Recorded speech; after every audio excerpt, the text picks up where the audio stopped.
Okay, so we're all doing the Ukraine thing this week. Let's get this out of the way first. There is no World War III coming. Every time something like this happens, it's going to be World War III, and it never is. These kinds of incidents happen, pretty often actually, and there are common ways in which they play out based on the variables. I wouldn't call it predictable, because violent conflict always has a core unpredictability to it. But this is nothing new or unheard of, and it will probably play out in the same way as in the past. Russia, or more accurately Putin, has probably screwed up here. There are too many missing elements for a successful land grab. The opponent is not helpless and isolated. Ukraine is capable and willing of fighting back, and the US has been arming it, particularly with highly specialized hardware to take out tanks and planes. It's the kind of stuff that can really make or break a conflict of this nature.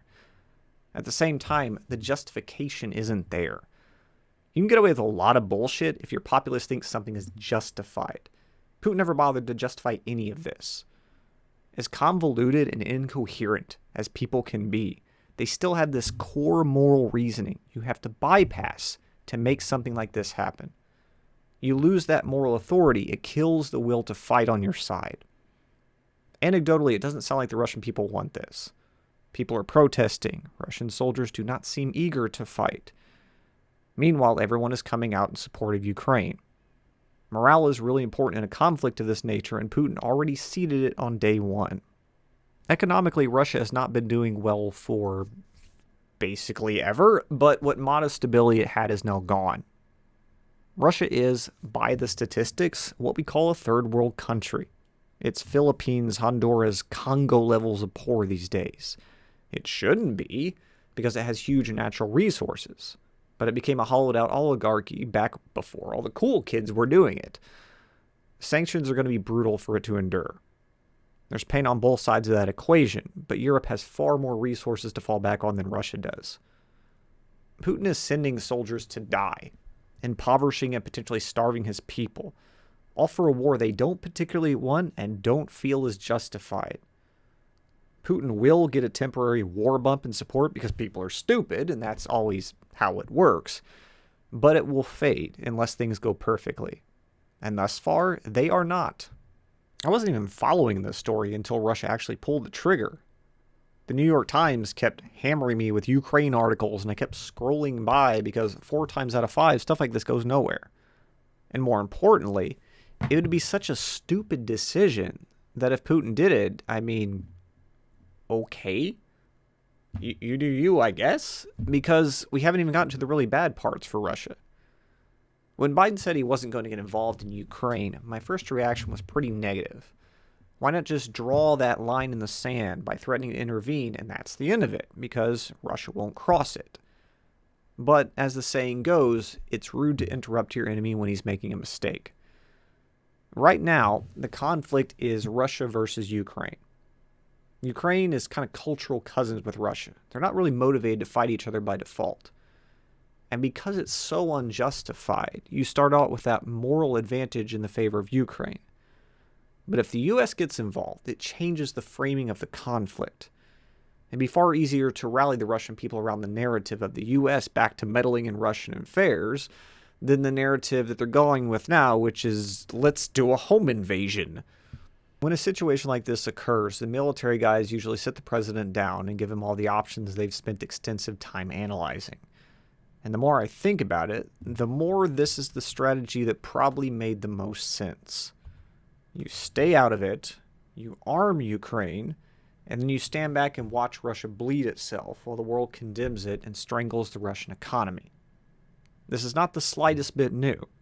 Russia did it to us in Vietnam. We did it to them in Afghanistan 1.0. If you're not familiar with this, in the 80s, Russia invaded Afghanistan. We gave the locals weapons, most notably missiles that could knock helicopters out, and it worked amazingly. Russia wasted mountains of manpower and resources over the course of a decade. This was like 79 to 89. And eventually they pulled out. It was kind of a part of the reason the Soviet Union collapsed. It was a contributing factor. This is essentially the A-game strategy for dealing with major powers invading smaller countries in the modern era. There's always this impulse to step in and take over, to protect the small country. But overt military intervention always offers the same problems.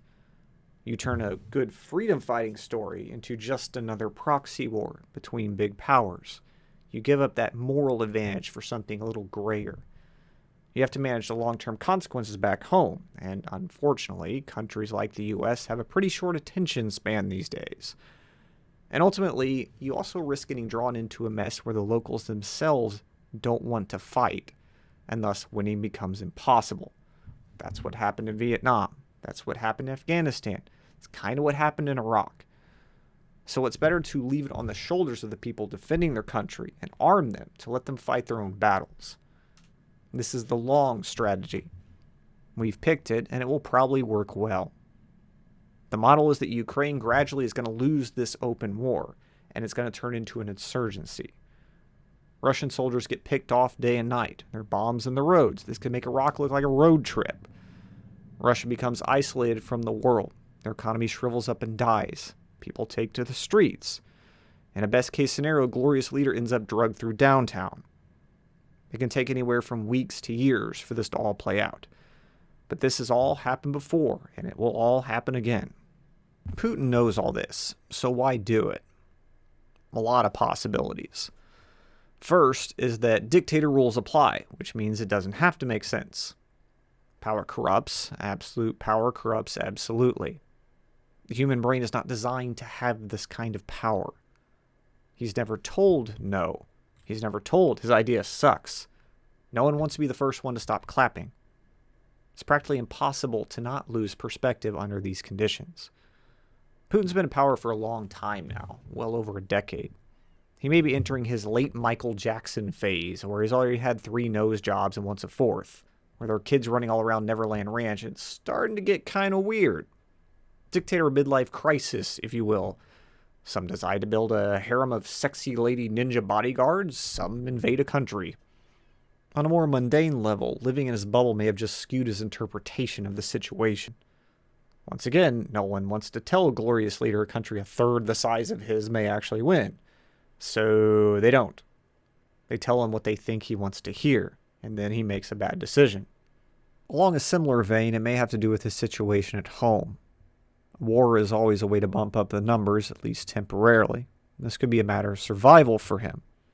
You hear talk about coups, about how much Vladimir has wrecked the Russian economy, about how much better off everyone would be if he were gone. Maybe you don't know who's saying these things, and you don't know who to trust. And the vibes might be kind of harsh enough that starting a war to shore up public support seems like the best way to try to make it to the end of the year alive. A lot of things dictators do don't make sense from the outside looking in, because we can't see how internally precarious their position is. To some extent, dictators become slaves to the systems they create. They have to fear as much as anyone, because they never know when someone's going to come in and drag them out and shoot them in the middle of the night. There is one rational possibility that I think deserves some attention because it's one of the few win conditions left for Putin. This might be a giant game of brinkmanship, almost a huge bluff. It's possible his strategy all along has been to drive straight to the heart of Ukraine and point a knife at its throat, till they're so panicked that they're willing to negotiate away some territory. It's hard to make good decisions with tanks bearing down on you and people dying around you. This is very risky, because to get what he wants, he has to get Ukraine to the negotiation table and get the US and EU to drop sanctions as part of any deal. But if he threads that needle, there's the possibility of carving off another chunk of Ukraine without suffering long-term consequences for it. This is one of the oldest tactics in the book because it works. A lot of what Putin is saying and doing makes this seem plausible to me. It might explain why Russian forces haven't acted as aggressively as they could have. They want to give everyone some time to marinate in anxiety. It might explain all this nuke talk, which, for the record, is bullshit. Russia's nuclear forces are not being put on high alert. Nuclear forces are always on alert. No one's going to use nuclear weapons because that's suicide. No one would even turn the key for Putin if push came to shove. Yeah, hold on. Let me just end all life on Earth because you're an asshole. No one's going to do that. He's saying this stuff because he knows it freaks out the squares. He's trying to make everything sound as dire and serious as possible because it's going to give him more leverage when he finally sits down at the table to negotiate. This possibility deserves attention in part because it's more plausible than I prefer. To some extent, it's revolving around divide and conquer. The stock market's dropping. EU is going to be out of natural gas. A threat of nuclear war. All these problems, and all you have to do to make them go away is just give up another little piece of Ukraine. To some extent, he's just trying to get everyone to throw them under the bus, because a little bit of someone else's land eventually sounds like a pretty small price to pay to get back to normal. I'd like to say we know better, that we've learned something from the past, 5,000 years, but unfortunately that's not a given anymore. Week 1, it's all Ukrainian colors everywhere. But a month or two down the road, once things have settled into a familiar drone of small daily death tolls, it'll be back to normal. Fox News talking about the new outrage of the day. There are going to be voices in the EU asking when gas prices are going down. There's going to be a flood of refugees when everyone just got over Syria, souring Europe's attitude. And the US will get back to focusing on killing ourselves. Everybody's talking a good game right now. But if this thing drags into months, will it hold up? It's possible Putin thinks he can withstand the bleeding of his people longer than the West can withstand a mild discomfort and continue to act like grown-ass adults. Is he right? I don't think so. It's plausible, but not likely. I think Putin has, to use some geopolitical jargon here, he done fucked up. I think he screwed up bad on this one. And it's going to be the biggest mistake of his rapidly shortening existence. So how is it going to play out?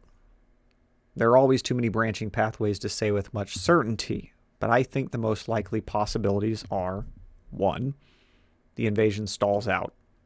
Putin finds some way to save face and declare victory and then withdraws. 2, Russia backs out of close combat and starts leveling cities from long range to win this. Basically increase the violence in hopes of subduing Ukraine. This ends up in that long game of insurgency and everything gets really bad for a long time. And then eventually Russia will accept defeat and leave.